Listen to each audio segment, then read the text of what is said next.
Hello, everybody, and welcome to the SANAD Does Fintech webinar series. We're talking today about the seamless integration of financial services into MSMEs.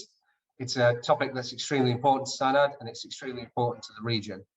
And what I'll do now, if I may, is to pass across to a man who knows a lot more about SANAD than I'll ever know, and that is Alban Rashidi, who's part of the team, and he'll tell us more about the fund and some of the projects that they've been supporting. Thank you very much, Ian. Yeah, a great opportunity here to teach people about seamless financial services. As the video hinted to, SANAD is an impact investing fund. Its mission is to support entrepreneurship and employment growth. It was established in 2011 and provides equity and debt financing to financial institutions and intermediaries in the Middle East, North Africa, and Sub-Saharan Africa. The key mission there is really employment growth through these small businesses and facilitating financing. So alongside the funding that we provide, we have the SANAD Technical Assistance Facility, which is about providing capacity building, essentially strengthening the capacities of our partners to implement the mission or achieve our objective in the mission. And yeah, I think we're joined by two of our equity partners today, and I'm very keen to learn about their insights in terms of the future of fintech and kind of how we can facilitate financial inclusion, business growth, and encourage entrepreneurship in our target regions. So thank you so much. I'm so happy to have a wonderful panel today. Lovely, thank you, Alban. And as you say, two experts with us, and we shall come into introductions in just a moment. Firstly, an introduction to the topic. What do we mean by seamless financial services? Well, if we think about the video we just saw, clearly the farmer there is unable to realize his dreams and his development goals for his business without loans. And that, I think, is probably an easy financial service for people to understand why MSMEs would need. But they also require insurance payments. They may need help with invoice financing, so on and so forth. And the way that financial services have changed and fintech players have come into the space has really streamlined and tailored those products towards MSMEs.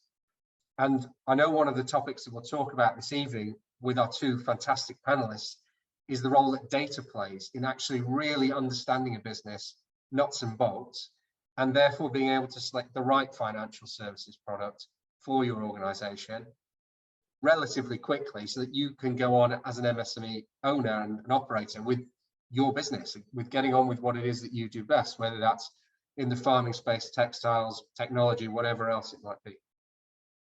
And we know that financial services are a huge engine for growth, but the biggest engine for growth in the entire economy is MSMEs. The size of that portion of the economy across the Middle East and Sub-Saharan Africa region is substantial, in some countries exceeding 60–70% of the total economy. So we'll be, as I say, moving forward to speak to our two fantastic panelists, and I'll introduce them, or in fact ask them to introduce themselves in just a moment. Once we do that, we'll have a poll. We're keen to hear from you, the audience, to understand your thoughts on some of the questions that we're going to put to the panelists. Do you think they're right? Have you had different experiences? So we'll come to you with that about halfway through. We'll talk some more and go into some more detail around future trends and where do the panelists see things heading, because where we are today is interesting, but where we're going perhaps arguably even more so. And then finally, we'll be turning to a Q&A where you'll get the chance to ask our panelists any questions you might have. If you're keen to do that, if you look at the bottom of your screen, you'll see there's a Q&A panel. If you click on that, you can submit a question all the way through this conversation. Please get them in early, get in as many as you'd like. We'll be working through those at the end of the call in an effort to get answers from our experts for you. There's a few little bits of housekeeping, if I may. So the first is to say that you'll be able to find information on all of these events, the ones that have passed already and the ones that will be happening in the future. If you go to sanad.lu/entrepreneurship-academy, that's got all of the information on the SANAD Does Fintech webinar series. If you're tweeting about the event, please use the hashtag SANAD Does Fintech. That'll collate your tweets with all those of our panelists and everyone else. And as I mentioned, Q&A can be completed at the bottom of your screens. We'll also at the end of the event be sending you a survey to see what you thought of this. Please take the time, let us know what we're doing really well and what perhaps we can improve. We're keen to hear from you, any thoughts on future topics, etc. A big part of SANAD's goal is to be a supportive and inclusive member of the community in which they operate. So without further ado, I'll move into introductions. And first I'm going to go to Martin Majlund. I'm going to ask him to introduce himself. So Martin, perhaps you would be kind enough to tell us a little bit about yourself. Absolutely, absolutely. And what a nice pronunciation of my surname you have. As you might hear from my accent, I'm from Denmark, and I am the CEO and founder of a company in Kenya called Skygarden. So Skygarden provides growth technology for SMEs in sub-Saharan Africa. We have around 10,000 small businesses using our technology to access the online economy. It's a complex game, but it's really interesting. And thanks for having me here today. That's our pleasure. I'll now move to Wadi Hawi and ask Wadi to introduce himself. Right. So thank you, Ian, and I'm glad to be here with all of you on this exciting webinar. So I'm Wadi Hawi. I'm the Chief Operating Officer at POS Rocket. POS Rocket is a cloud-based restaurant management platform. And basically, we develop modules that include the point of sale, in essence, and that's where the POS comes from.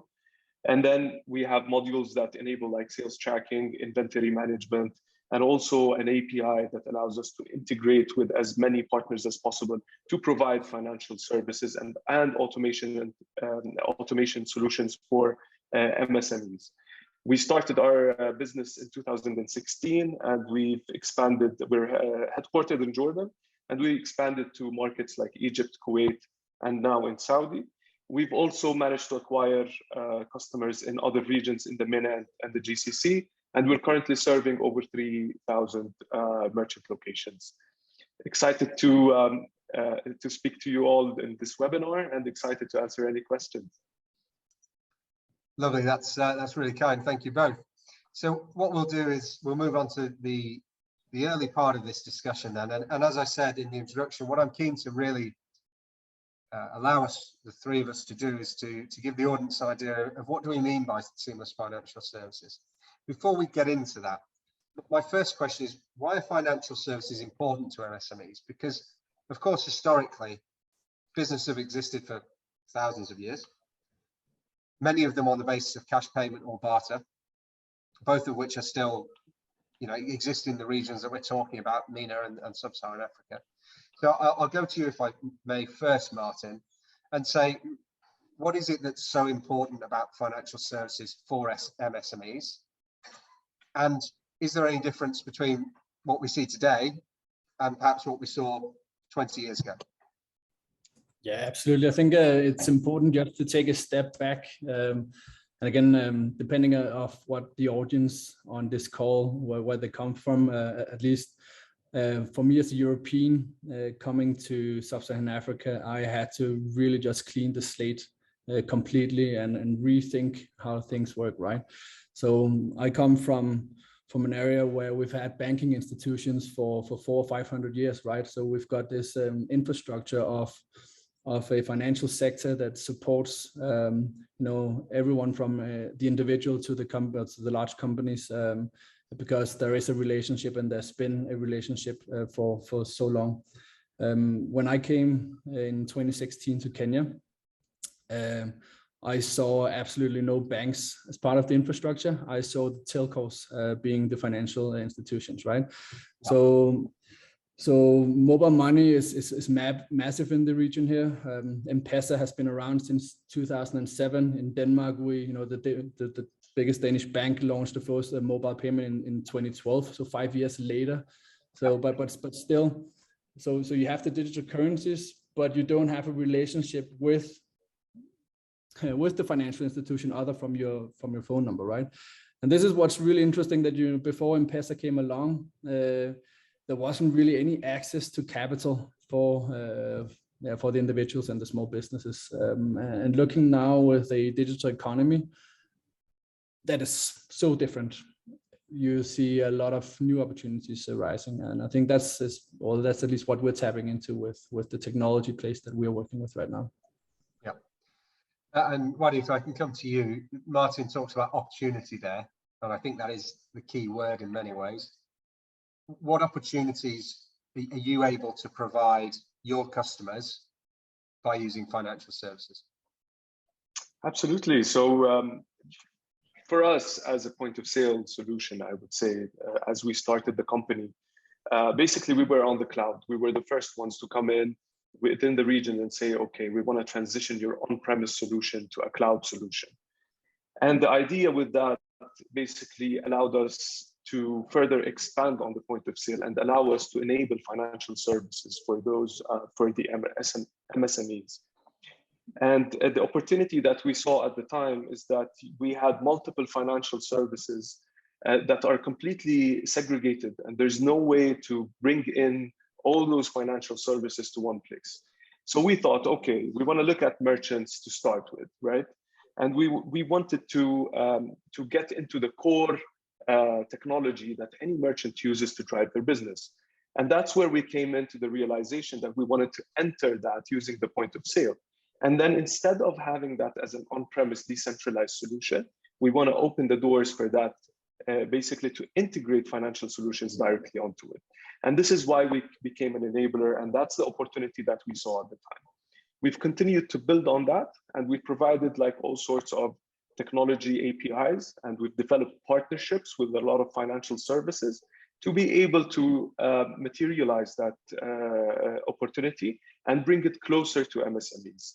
And so far we've been successful, and that's how we built a market space of financial services around the POS.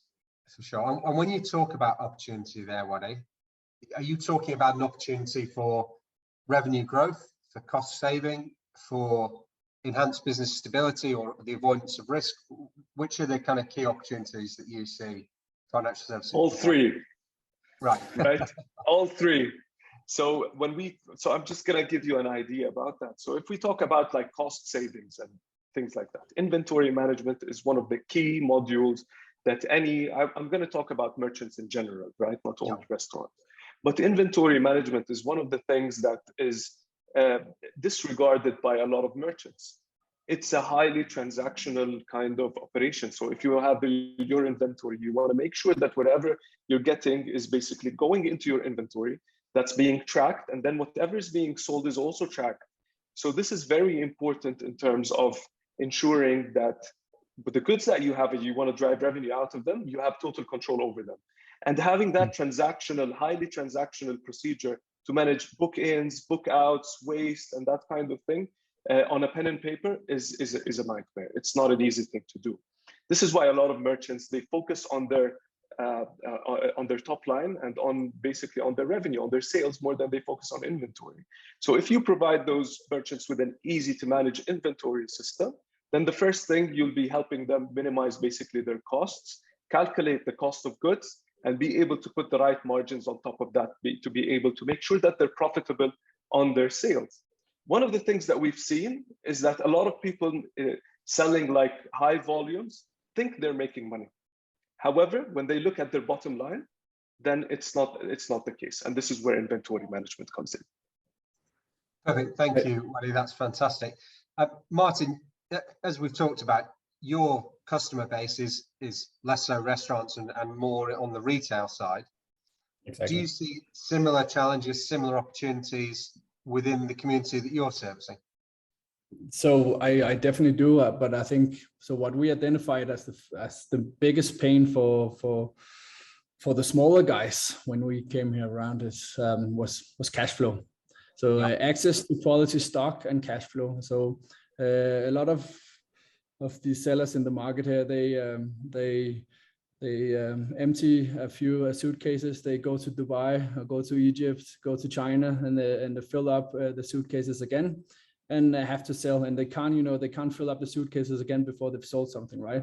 So that gap between actually offloading your products and access to capital to get new products is a massive issue. And that's actually one of the issues why the SMEs really, it took so long time for the SMEs to start, working online as well, and accessing that opportunity. So I know Wadi comes from a point of sales into inventory management. We come from an e-commerce, but also into inventory management.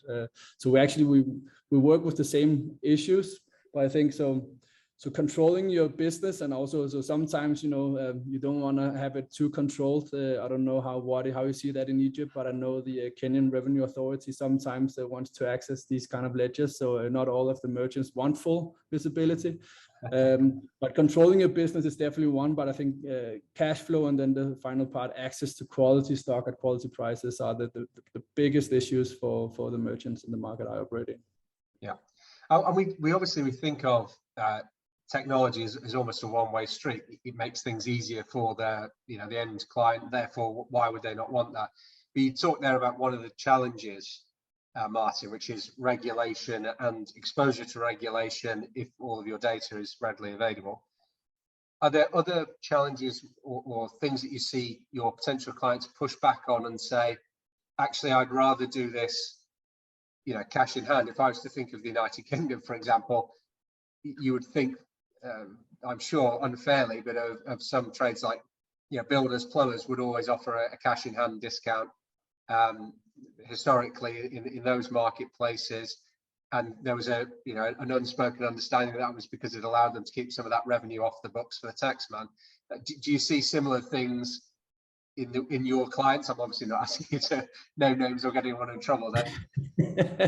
No, but you're right. I think M-Pesa is such an integrated payment form in East Africa right now. But of course, also tapping into the informal economy. So KRA doesn't have access to that kind of payment. But you're right. I think the main issue in trade in general is how do you establish trust, in a market where, compared to Denmark, if I gave someone off the street my phone, I would trust that I would get it back, right? So that's not necessarily the instance here. So how do you build that relationship between buyer and seller when you don't have any trust, right? And there you need structures, and this is what tech can do. They can build these structures. They can make sure that everybody are safe in ecosystems, right? But it takes time, and it's also quite a lot of maturity in the market here to get to a place where you actually know as a consumer or as a seller that the investments you make, you're gonna get them back. So it's also about educating the market. Just to give an example, out of the 55 million people in Kenya, we estimate only 4.5 million approximately are in the e-commerce audience, right? So people with access to the online economy who has tried it before or are keen to try it. So there's still a lot of change behavior to drive in the market.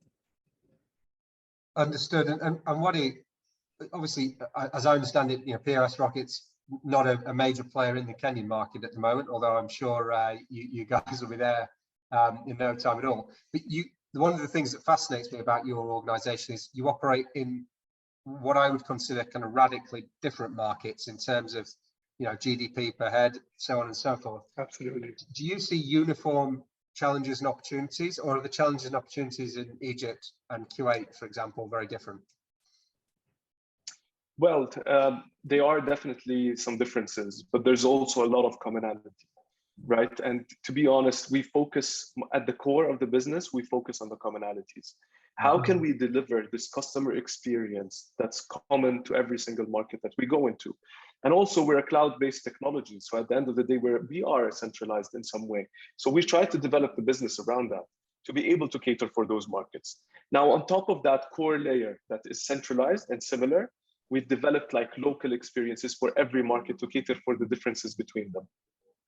So the ones that we see in Egypt, the challenges in Egypt are totally different than the challenges in Kuwait. And there's multiple ways to solve them. And that's how we've made that localization key for us to be able to drive business and be able to materialize that opportunity. Excellent. And do you partner with different organizations in those different markets then to allow for that? Absolutely. And that's what we aim for. So we also look for players that are active in these different markets as well. So if we have a player that's active in like 3 of our 4 markets, then basically that's the top priority. However, if there's a high demand and there's a high opportunity in a specific market and only one player has that market dominance, then we go straight and partner with that specific player in that market. And e-payments is the biggest example about that. There's no one e-payments company that basically works across all of those markets. So we've had to establish strategic relationships with payment providers, e-payment providers in each of those markets that we are operating. Okay. That's actually, can I chip in? Because I think finally we're in a space where you can look at payments also as a commodity across the different markets. Even I don't know much about North Africa, Wadi, so you are the expert there, but at least in sub-Saharan Africa, you can enter new markets and actually just change the PSP, go in with one switching partner and you have access to both the telcos and the banks. You can also look at distribution more or less as commodities. Things will move from A to B if you know where to tap in, right? And looking into the fintech play here, I think the interesting part is with models like Wadi's and my own, as once you actually understand the business, you don't have to be banked anymore. Then I think that's the beauty about these new financial models, that suddenly we can say that we bank the unbanked because we have the general ledger of the business. We know what kind of inventory we are moving. We know what categories they're moving. We know the price points. Suddenly we can start give them access to, both the lending services, microinsurances, stuff like that. So we're getting there, but just from a completely different way in than the way in Europe or in the US for that sake. Okay, understood. Totally. What we're going to do now is we're just going to launch the poll so that we can get your thoughts as an audience on some of these questions that we've been discussing, and we'll let that run for a few minutes as we continue to talk, and then I'll put some points from that poll to our panelists. A question for both of you. We've talked about working across different markets there, and we talked about very briefly regulation. How are you finding the challenges of kind of KYC with some of these MSMEs? Because we're talking sometimes about sole traders or very small organizations in areas of the world where it's not necessarily easy to get a copy of your birth certificate and 3 utility bills and everything else that I know, Martin, you would probably had to provide when you were setting up your first bank account. Wadi, I suspect in Jordan there's a similar piece for what I would call the traditional banking model. So what if I come to you first? What challenges do you find with KYC and how do you address them? So in terms of KYC, well, in the places that we operate in, all we need, for example, to open an account at the point of sale is a registration certificate, and this is one of the most important things, to be honest. These are quite available and they're actually accessible. So the easiest way to do it is we do that during signing the contract. So it is a high friction process, unfortunately, but we have to do it this way. And that's how we get that information and basically allow us to create the accounts for our customer base. Now, when we go towards the GCC, then that's less of a problem. Everything is digital, there's low friction, you can get all of that data and basically just move things forward, and that's like less friction and more swift of an operation over there. Yeah, is that similar in Kenya, Martin, and the other markets you're looking at expanding to? Nah, I think there might be a slight difference there. Right. And Slight. Slight. Perhaps also because our operating models are slightly different in that area. So I think you spoke about the informal economy before, Ian. In Kenya, I think the last statistics were that almost 80% of the economy is informal. So you talk about everybody having a side hustle. So and Sky Garden is also supporting the side hustle. So supporting all the way from the guard who has something to move to the small stores, but also the medium-sized stores, right? So we have to cater for We also cater for the economy that doesn't have a business license, for example. So we have to be very inclusive, but of course still fully understand the KYC. We are, however, helped a lot by, again, M-Pesa, so the mobile money currency that we have here. You have to go to an official Safaricom store, Safaricom being the mobile operator that owns M-Pesa, to activate your M-Pesa account. So with that mobile number, we actually have the KYC details that we need in order to open an account to do business. Then again, once we move into the financial services, we have to acquire more information of the individual. But you can onboard Skyguard and open a shop just with your M-Pesa number, your name, and your shop name, and then you're actually active. Excellent. Folks, we're running about halfway through the poll. We've already got lots of answers in. Be keen to see a few more. So if you haven't responded as yet, please do. You talked there, both of you, about, well, particularly yourself, Martin, about the partnerships that you're engaged with to offer financial services. And I think we should, possibly be clear that I believe neither of you are actually directly underwriting financial services. So what's the methodology that you go through when you select which organizations to partner with? Wadi talked a little bit about payments, and that's understandable. You go with the people that can, make that happen for you. But where there's greater selection, Martin, you and I talked about insurance, for example. How do you make that decision about which operator is going to be the right one for your organization, or indeed whether you offer a choice of different products from different partners? And Martin, if I can come to you on that one first. Yeah, so looking at the seller side, again, we have a mobile wallet where we keep the general ledger for the business, and basically through this wallet, we tap into a range of different financial products, and we try as hard as we can to be, as we say, product agnostic. So basically, we just want to provide a suite of different financial products for the seller or the merchant, and for them to choose what fits their needs the best. We do, however, and I know Alban, he will be very happy when I say so, have some pretty strict requirements to all the partnerships that we work with are responsible. It is incredibly expensive to be poor, but what we of course can and try our best efforts to is to make sure that whatever financial products we bring in to the equation are as responsible as possible, and also we can get access to much better products with the volumes that we bring to the table than with the individual SME had to do it themselves, right? So that's part of our play. Yeah, and Wadi, something Martin touched upon there. You as a business obviously have a bargaining power, let's call it, but also because of the size of your organization and the level of experience, intellect, etc., that your organization has gathered together, perhaps the knowledge differential between yourself and the financial services provider is not so pronounced. What are you doing as an organization to make sure that the partnerships you enter into, as well as of course being profitable for everybody, are ethically sound and are providing good value and a good opportunity for your customers? Right. So basically, it's all about customer centricity, right? And that's a culture that we've built within POS Rocket.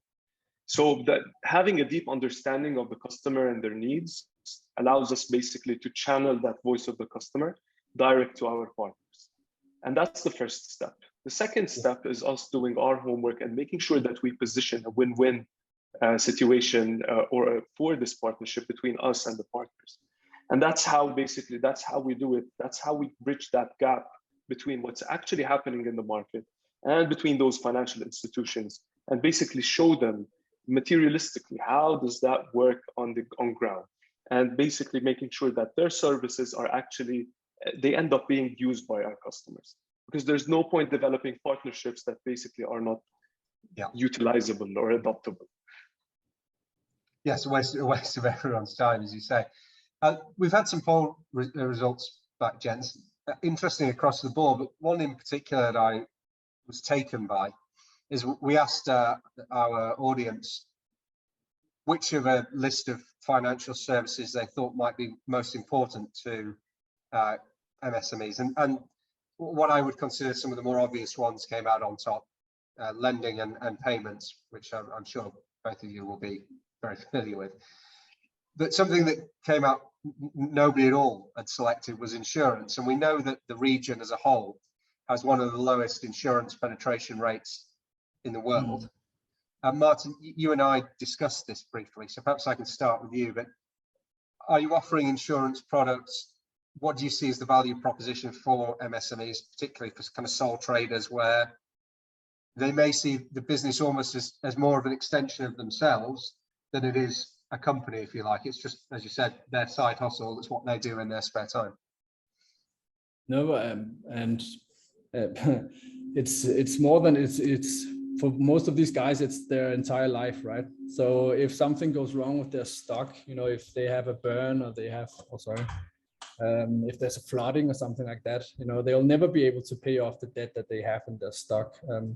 But you know, before financial services, before we were able to aggregate insurance, for example, there are other in the markets now, but before then, these guys were not able to get any form of insurance. So we're fully relying on actually offloading their products without damage. So I think insurance is incredibly important. We have a large area in Kenya called the CBD, so the Central Business District, with guys, you know, they have a small warehouse of perhaps one SKU, but 1,000 units. It's their entire life savings, which is stocked in that stall, right? So I think it's lending and insurance for me. So the way that we work with our sellers are the two most important financial products that we can deliver to those guys right now. Yeah. What is insurance something that POS Rocket has got partnerships with at the moment? Do you consider it an important part of your suite? Well, we do consider it important, but as we speak, we've had other priorities, and that's basically due to the needs of the market. Insurance, right. However, I totally agree with Martin here. It's like having an insurance on inventory is actually crucial. We've had a number of restaurants that had their kitchens basically catch fire, and that's basically it's an interruption for operation, and that means if you're disrupted, you're losing money. You've lost all your supplies, and probably if you've used some sort of financing to finance those supplies, then that's also gone, and you haven't paid your revenue. So insurance is definitely important. There's a lot of awareness that needs to happen on that, and hopefully we'll be looking into that and basically channeling that through to our customers. Okay, lovely. Wadi, something you and I spoke about before the call was how important digital transformation is. Because of course, both of your products are predicated on somebody's got to be moderately digitally savvy so that they can input the necessary information. There's no point having a cloud-based inventory management system if you don't know how to use a computer. Talk to us about how you go about supporting your clients to actually transform their businesses digitally, and you know how important you think that is for them as an organization. I suspect you're going to say very important, but I'm keen to. Very important. Right. Right. So the way we've done this, we have a customer success team, and we call it customer success because we want to make sure that our customers are successful using our solution.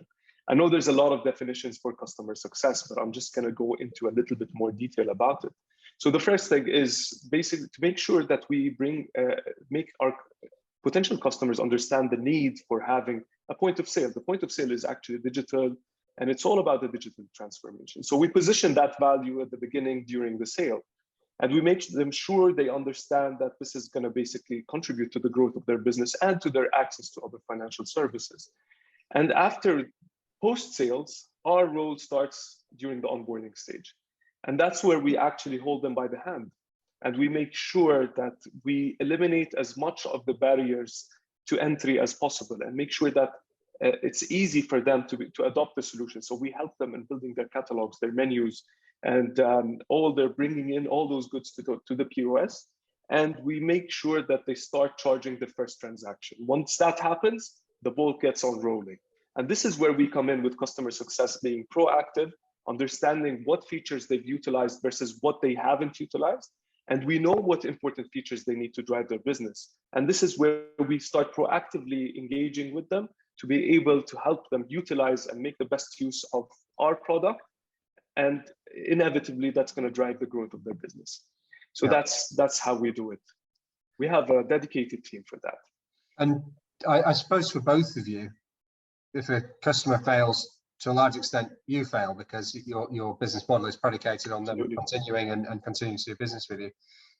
Do you see new models of financial services coming through in your regions where the cost of the financial services is actually connected directly to the success of the of the end consumer? So, for example, if you're running a POS system or an inventory management system for them, and you're able to see, okay, this month has been a quiet month, and so the cost for providing payments or providing insurance or providing whatever it might be is lower.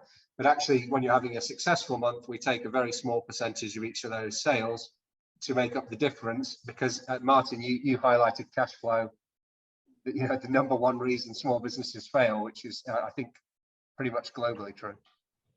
Martin, sorry, I'm coming to you on that if I may.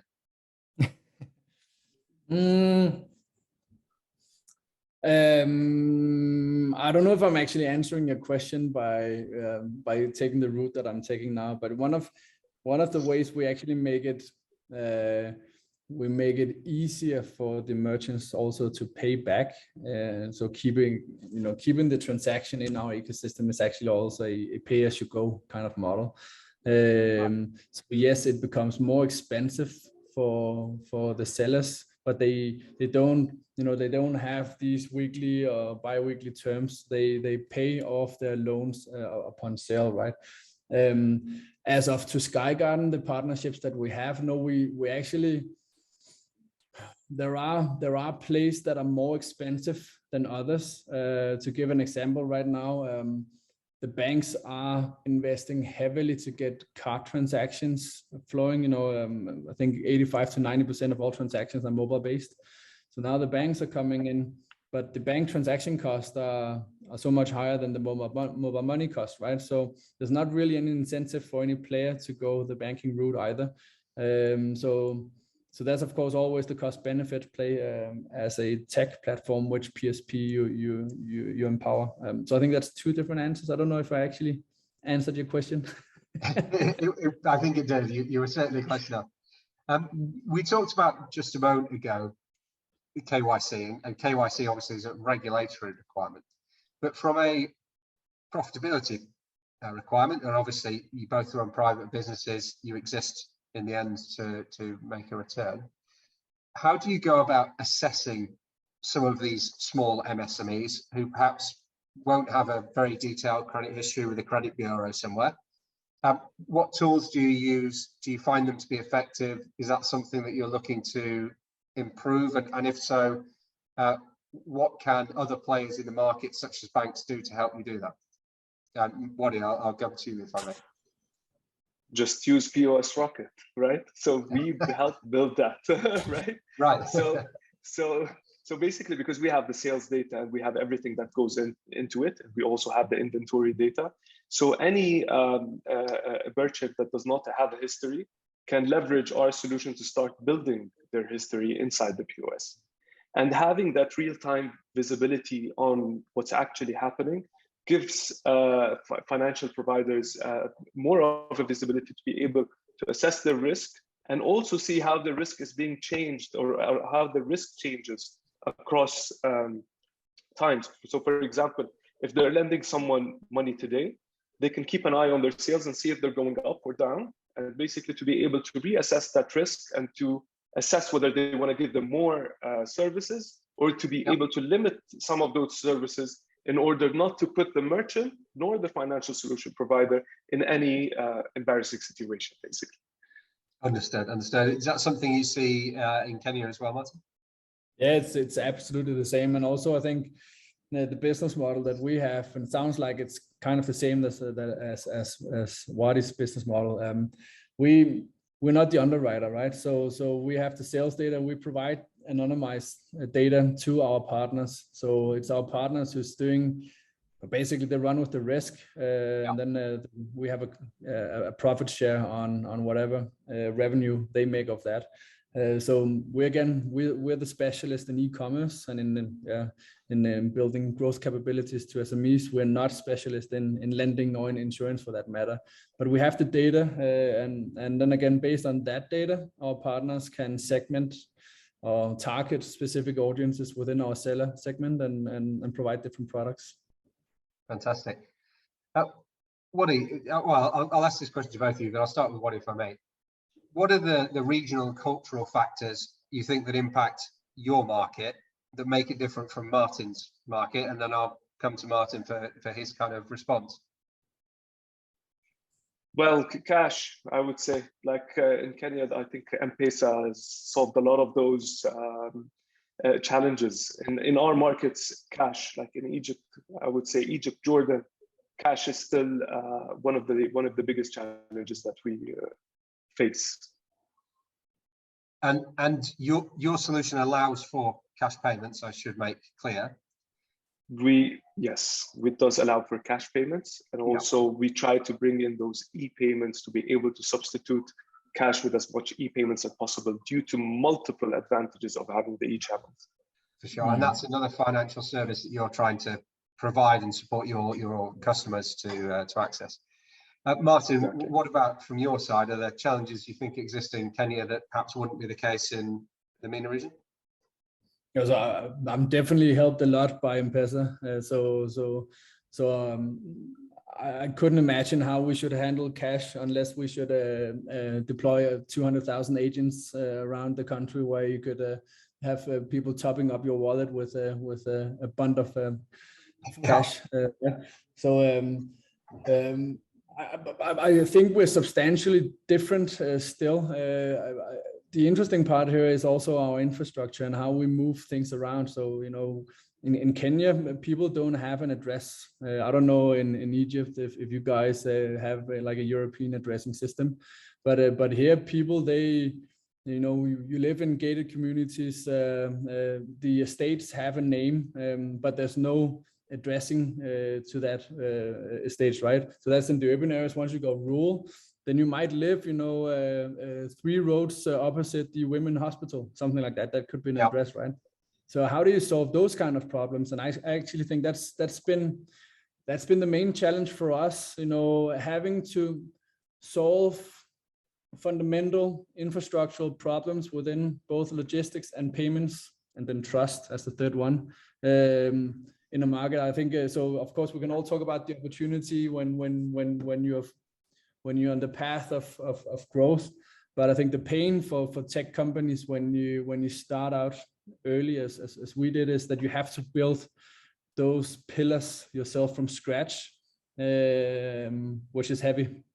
And I think perhaps Wadi, you're more mature in some of the, you know, infrastructural areas than we are here in Kenya.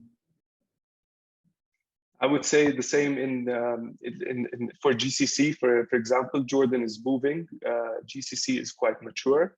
Egypt, very similar infrastructural challenges. Like the addressing system, we've actually lived that in Jordan and in Egypt. It's very, very, very difficult. You name this known place and you're just like, this is 3 streets away from this. You take a left, take a right, and that's where you end up, right? So it's not the easiest, you know. But we do face the same. Yeah, I can imagine. So let me then, if I may, move on to some questions from the audience, because we've had a lot come through over the last 40 minutes or 45 minutes that we've been speaking. We'll go to a question here from one of our audience who's asked, Stripe has just entered the region. Do global fintechs like Stripe worry you? Are they competitors? Are they partners?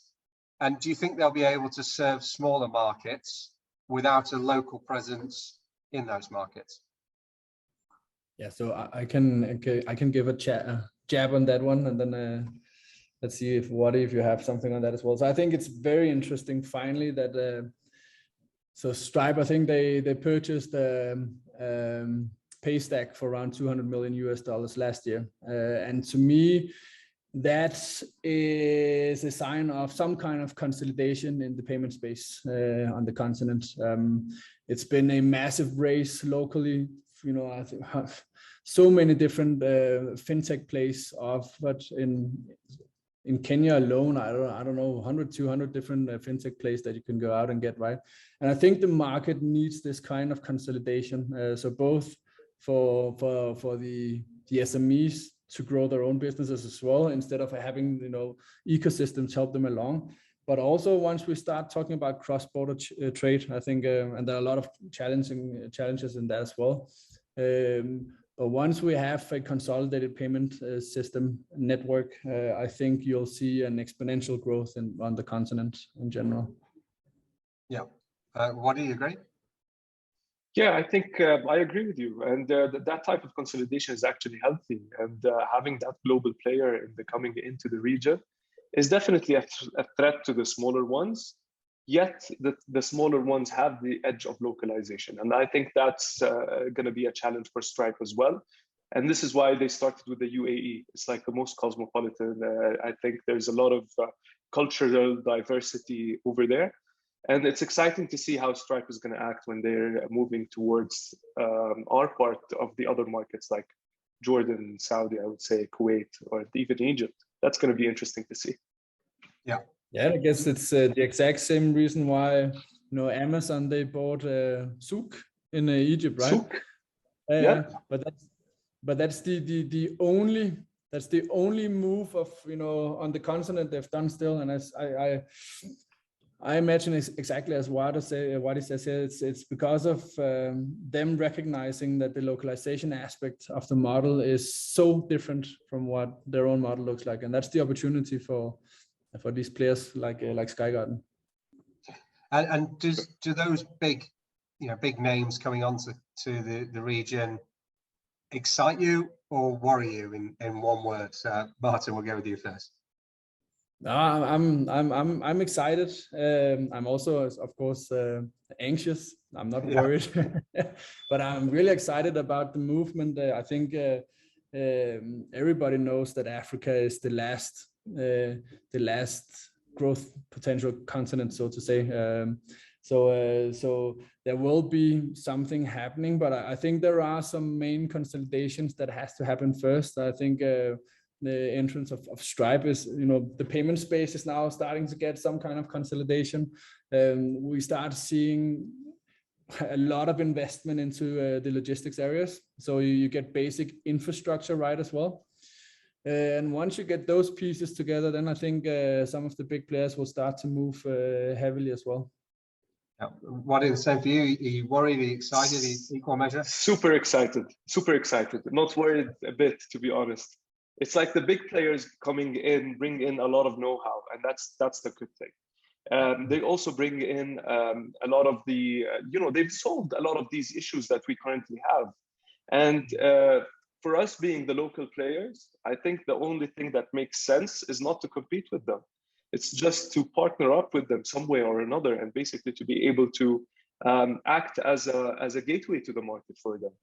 And when big players come in, investments pour in, there's a lot of everyone basically just everything flourishes. The only thing that's a bit, I would say the only 1% that's worrying is how they take up the talent. So everyone wants to work for a global player. Yeah. And it becomes more challenging on the local players trying to retain their talent, because global players tend to be more attractive for them. That's the only thing. Yeah. And talk to us a little bit about talent, Wadi.